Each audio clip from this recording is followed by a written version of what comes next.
Good morning বন্ধুরা, রান্না বসিয়েছি। এখন 10টা বাজে। আর যেহেতু কাজে যায়নি, কালকে একটা বড় একটু টাইপের হয়েছে, অনেক বিপদের হাত থেকে হয়েছে। তো এখন এই যে রান্না বান্না করছি। আর যে কাজে যাবে বলে ওই জন্য বেলা করে রান্না বান্না করছি। আর যেটা জেনে জানিস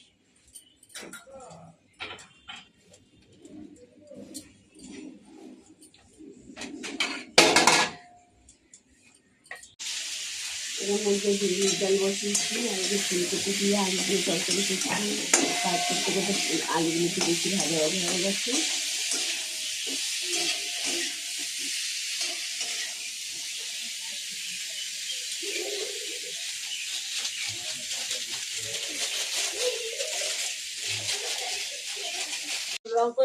ফ্রিজটা পরিষ্কার করবো, করে আবার বাসন মাজবো।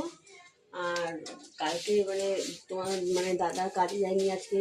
কালকে দোকানে একটা গর্ত খুলেছিল, সেই 6 ফুটের গর্তটা, সেই গর্তর মধ্যে পড়ে যেয়ে পিঠে লেগেছে, হাতে লেগেছে, হাত মাত কেটে গেছে।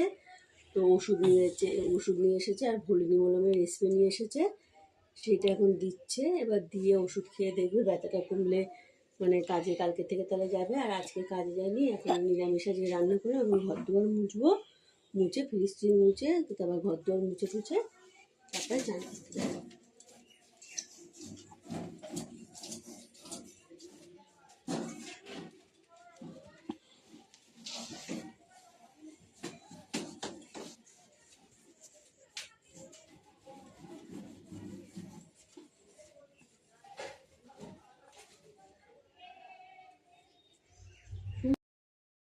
এগুলো এতক্ষণ ঝগড়া শুনছিলাম, ওর জন্য লেট হয়ে গেছে। আমার এই যে বাসন মাজা হয়ে গেছে, বাসন টাসন মেজে এখন চান করবো।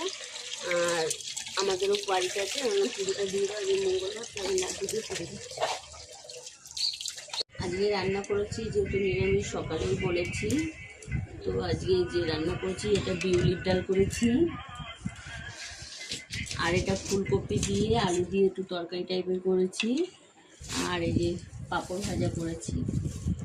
তোমরা পাশে থেকেও সাপোর্ট করো, লাইক করো, আর একটা করে সাবস্ক্রাইব করে দিও। তোমাদের কাছে বারবার করে রিকোয়েস্ট করছি, প্লিজ করো, তাহলে আমি আগাতে পারবো। আর না করলে আমি আগাতে পারবো।